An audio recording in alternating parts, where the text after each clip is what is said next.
La concurrence pure et parfaite. Un marché est un marché dit de concurrence pure et parfaite s'il remplit simultanément 5 conditions. Nous allons passer en revue ces 5 conditions.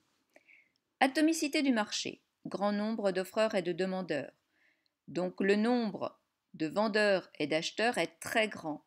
L'offre de chaque agent économique va donc être négligeable par rapport à l'offre ou à la demande totale. C'est ce caractère négligeable qui est important, car en concurrence pure et parfaite, aucun agent ne doit pouvoir influencer le marché. Homogénéité des produits. Les produits échangés sont identiques les uns aux autres. Les biens et services échangés sont tous donc semblables en qualité et en caractéristiques. Cela signifie qu'un produit de meilleure qualité ou de moins bonne qualité, ou avec un ingrédient différent, ou avec plusieurs ingrédients différents, constitue un autre marché. Par exemple, on peut citer le marché du vêtement avec les vêtements de luxe, les vêtements de bonne marque et les vêtements bas de gamme. Ce sont des marchés qui sont différents. Transparence des marchés. Donc on estime sur ce marché que tous les acheteurs et tous les vendeurs ont une connaissance immédiate et complète de toutes les offres et de toutes les demandes sur le marché.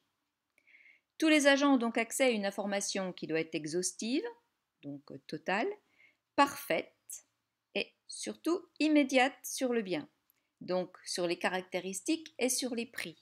Donc l'info, elle doit donc circuler librement, donc gratuitement et très vite. Libre entrée sur le marché. Aucune entrave pour accéder au marché voulu. Un offreur ou un demandeur supplémentaire ne doit donc rencontrer aucune difficulté pour accéder au marché qu'il souhaite. Pas de contraintes tarifaires, pas de protectionnisme, pas de prix imposés, pas de contraintes administratives non plus pour une installation, par exemple un commerçant qui ne peut pas s'installer à côté d'un autre parce que c'est la loi, ou technique, le marché doit être totalement libre d'accès. Et enfin, la libre circulation des facteurs de production. La main-d'œuvre et le capital se dirigent donc spontanément vers les marchés où la demande est forte. Je rappelle qu'il y a 2 facteurs de production, le capital et le travail. Si vous le souhaitez, vous pourrez revoir ces notions dans une autre vidéo. La main-d'œuvre et les capitaux vont donc spontanément et immédiatement vers les biens où la demande est forte par rapport à l'offre. La main-d'œuvre, donc l'offre de travail, va donc spontanément vers la demande. Les marchés où la demande de travail est forte. Idem pour les capitaux. Les offreurs de capitaux vont offrir leurs capitaux sans contrainte et librement et sans délai aux demandeurs de capitaux. Vous voyez qu'il est extrêmement rare que ces 5 conditions soient réunies sur un marché. Sur les marchés, la concurrence est le plus souvent imparfaite. Et le modèle de concurrence pure et parfaite reste la plupart du temps un modèle théorique. L'analyse du marché.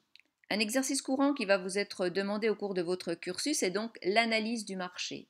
Si l'on vous demande d'analyser le marché vis-à-vis de la concurrence pure et parfaite, vous devrez absolument passer en revue ces 5 conditions, les unes derrière les autres, et analyser les 5 conditions. Et vous devrez ensuite conclure si une ou plusieurs conditions ne sont pas réunies, la concurrence ne sera pas pure et parfaite. C'est la seule solution pour analyser.